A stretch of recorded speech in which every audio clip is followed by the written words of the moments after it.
Hello, I'm going to show you how to connect Google Drive to n8n. So first of all, initialize workflow. The process begins with a manual trigger allowing the user to start the workflow at their convenience. A set folder ID node where the user can enter the desired Google Drive folder ID.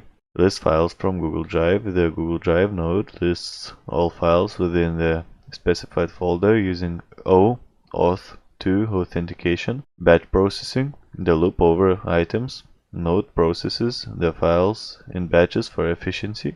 Generate public links. The generate download links node creates a downloadable links for each file. Change file access. The change status node alters the file status to make them publicly accessible. Merge and output. A merge node consolidates the data, preparing it for further actions or output. So the setup. Estimated time. The setup should take approximately 10 to 15 minutes. Initial setup. You'll need to provide OAuth2 credentials for Google Drive and specify a folder ID. Customization. Adjust the batch size and file access permissions according to your need. Detailed descriptions for specific configuration details. Refer to the sticky notes within the workflow. This is the example output.